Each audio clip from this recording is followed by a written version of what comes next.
How's it going, folks? Good morning. Welcome back to the Nightmare Cabin. So, yeah, you've seen it this morning. Everything is blown up. Linkin Park are back. Last night they unveiled. Well, you got the full package, really, didn't you? We got a new single, full budget music video. A new album is coming.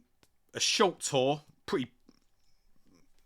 a big tour if you take the locations into it. But it's only about 6 shows. And yeah, the new lineup has been unveiled, and it's funny because there's been speculation for a while. But do you remember? I just remembered that Jay Golden, the singer of Orgy. Do you remember Orgy? They were kind of half 80s pop and half nu metal, and they did a pretty cool nu metal version of Blue Monday by New Order. And that first album, Candy Ass, I think, if I remember correctly, that album's not, it's aged pretty well, I think.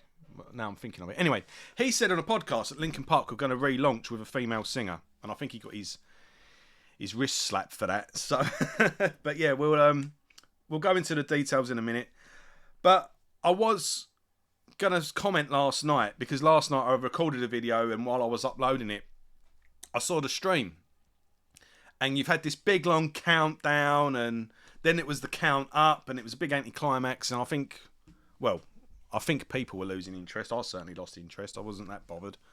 But I think I'm qualified to talk, because I am an OG when it comes to Linkin Park. I was there at Linkin Park's first ever UK show. This was in London. This was put on, where was it? There was King's College, Tutus. This was you went into a building and you went up a lift to about the third or fourth floor. It was in like a university. It's a King's College. And it was like in a student bar. There was a couple hundred people there. That was it. And yeah, it was like a gig in a student bar. And you couldn't buy tickets to this. You had to win them. And I didn't win them, but one of my mates did. A bunch of my mates did, actually. There was loads of us that went. But yeah, you won 2 tickets. So I think about 3 people I knew won. So obviously they had 2 tickets. Yeah, about six, maybe even 8 of us that went up there. But yeah, it was a really good show. I think you can find it on YouTube. It's sort of self-filmed. It's not professionally filmed, but it's definitely around. And afterwards, the band did a signing session.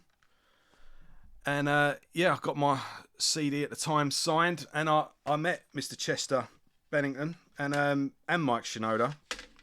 Met all of them. Well, yeah, but they were the 2 I spoke to, really. And I I used to sing in metal bands in my 20s, and I asked Chester Bennington for vocal tips. Advice on what to do with my voice now. Probably one of the better people to ask, in all fairness. But budding young rock star, old Joe, going up to Chester Bennington asking him for advice. He gave me good advice as well, actually. Basically, it's all muscle control. Is basically what he told me. It's like, you got to, don't sing from your throat. Breathe. It's all in there. It's all your body is an accordion, and don't even think about this. You've got muscles in your ass too. You got muscles in your use all the muscles in your body to sort of move your body around and get your voice. So yeah, something like that. But Mike was pretty quiet. But yeah, so I saw them in this really small, intimate show, and then I think a few months later I saw them at the London Docklands Arena. It wasn't. I'm not sure if it's even still there, or I think if it is, it isn't a concert venue anymore. But that was they're opening for the Deftones on the White Pony tour. There was the White Pony tour, and then they did that EP thing, Back to School EP. Do you remember that one? Where it was the last track of White Pony was sort of rejigged and basically made a new song, and it was like an EP. Yeah, it was on that tour. So I saw them twice within a year, and then I was kind of done, really. And I never listened to the second album or anything they released afterwards. So I'd heard singles that they'd released and stuff like that, but I never listened to the albums. So I was watching last night, and I didn't recognise a lot of the material because I think they must have played a lot of stuff off the new album that's coming out. But yeah, I knew Crawling, I knew One Step Closer, and Numb. That was a later one, wasn't it? But yeah, the what's the lady's name? Hold up, Emily Armstrong. It's funny, isn't it, with the when we were replacing how much focus the replacing of a singer is, because they played with a new drummer last night as well, and no one gave a shit about him. But I don't know, mixed feelings really. In one way, it was like, right, she's singing this really well, but it kind of when I was watching Crawling, it was kind of like I feel like I'm kind of watching X Factor, and I'm just watching a contestant do a good rendition. But I kind of was going in and out really. I was doing something, uploading my video, then I would go watch it again for a little bit. Then I was doing a bit of reading, went back into it a bit. But One Step Closer was really good, and the stage setup they did was really good. They kind of had a stage that was in the middle of the floor, and they had this cool lighting thing up above, and it looked really good. Yeah, I think they've done it's a good little twist bringing a female singer in, because it kind of takes the feet from under really any arguments that you would have, because a guy is basically just going to be compared to Chester no matter what they do. It's unavoidable, and it's not necessarily wrong either, but by bringing in a different dynamic, it kind of takes all that away.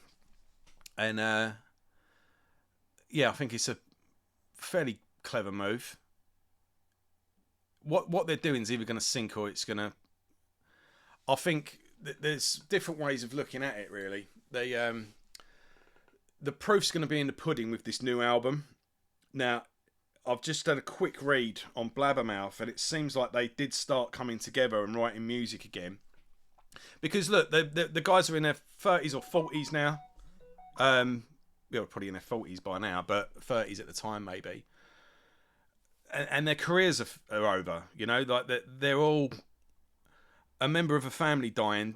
The family doesn't cease to exist, you know, that this band they've built this thing, and one member has tragically died, but they still need to work. They still need, you know, that I don't think just sitting there and letting the back catalogue spin over is going to do much nowadays, unless they sell it, like they do one of these deals where they sell like the back catalogue for like 6 billion or whatever it is to something like Spotify, because I don't think advertising might generate a bit of money. Film soundtracks, I don't think that's got the same clout that it used to. But they're still going to be creative, aren't they? They're still going to be playing, and what are they going to do? You know, is the guitarist going to join the Rolling Stones or something like that? It's not. That's not happened, is it? And so they've started under the name Zero. I'm reading here, and the album's called The Zero Project or something, isn't it? From Zero. Pretty cool title for a relaunch album. But yeah, the band originally was, I think they were like, must have been booking rehearsal studio time and recording studio time. Must have been, yeah, going under the name Zero just to keep the scent off, which makes sense. So initially starting off as a new project, but someone somewhere would have saw sense and just gone, look, just call it Linkin Park. Like, you're literally going to be building from the ground up. You're going to be playing small venues. You don't even know if it's going to work out. If you just go Linkin Park, bang, from day one, it's going to, curiosity alone is going to sell the tickets and generate the interest. So I think that's the right thing to do in terms of that. And not only that, when it comes to festivals and all the rest of it, festivals are massive now. You know, like in England, we've got the Reading Festival and Glastonbury. Out in America, you've got Coachella and stuff like that. It's huge. And those festival bookers, they don't care who the lineup is. They just need that logo at the top of the poster, and the money will come in. So just look at Pantera. So yeah, I think it was there for the taking, and they were going to do it eventually. So there was speculation about that guy from Sum 41 because they did that concert a few years ago where different people were doing different people come out and did a different song, and he had been, Sum 41 had kind of crashed and burned, and he had been in rehab, but he kind of came out like he was back, and he was skinny, he looked good, he was in good shape, and yeah, he sung Crawling really well, and it was like, for whatever reason they didn't pursue that. Yeah, so I saw that this last night, and I thought, shall I do a video? Shall I? And I was tired anyway, but I've seen it all kicking off this morning, and I thought, yeah, I knew it was going to. I've just listened to the new single as well, and that's called what's it called? The something experiment or something? The Emptiness Machine experiment. The Emptiness Machine. Yeah, I just watched a video. Videos. I mean, a video like that today is crazy. Like, it's got a full production. Now you just get like a band playing in front of a green screen or in a warehouse, or a lyric thing. But it sounds good. It's okay. But if I heard it on the radio, I'd probably guess it was like Hailstorm or someone. Is it Hailstorm? The Hailstorm, yeah, someone like that. I wouldn't.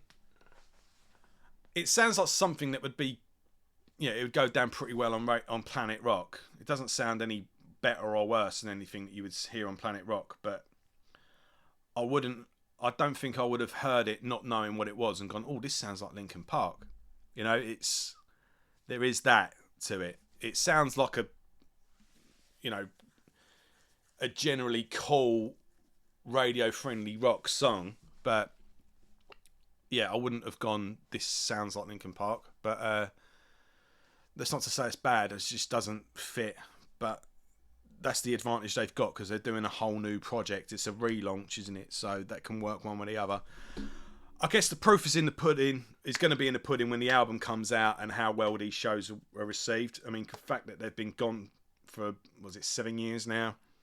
In the UK alone, bang, O2 Arena. Like, if they sell that out straight away and the show goes down well, then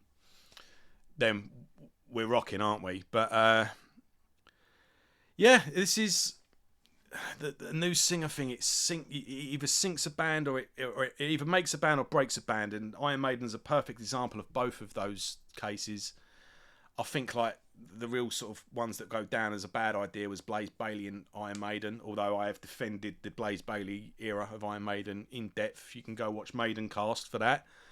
Or when Gary Jerome was in Van Halen, that absolute dumpster fire that was that album.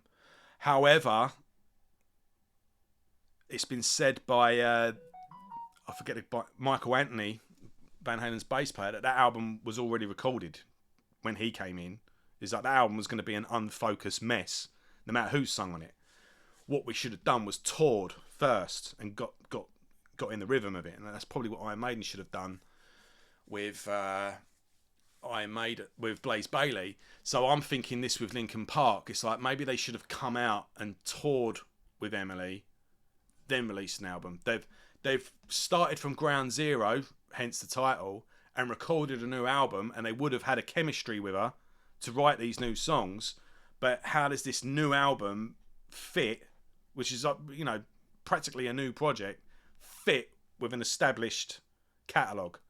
A catalogue that's now steeped in emotion and memories of people that grew up with the band. It can be done though. Look at Alice in Chains. I think Alice in Chains were great with the albums they've done since. AC/DC did it. That's the classic example.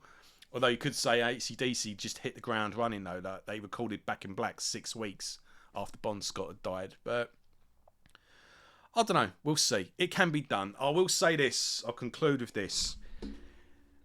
Queen sold out Wembley Stadium, multiple dates, without Freddie Mercury. If Queen can do it without Freddie Mercury, sorry folks, but all bets are off. And we have a culture now where people just go with what they know. If they know the name, they'll follow that name. They follow the logo. and yeah, of curiosity alone, and just hearing songs that they know, I think people will go along with it. So that's my thoughts. Like I say, I'm not really too invested either way because I only ever really took to the first album, but it's interesting to see how this develops. Let me know what you think.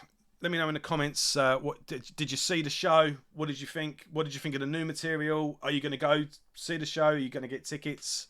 Are you excited? Are you disappointed? Let me know what you think, folks. And apart from that, have a good one. I'm going to finish this lukewarm coffee now and get on with my day. And I hope you have a good one too. See ya.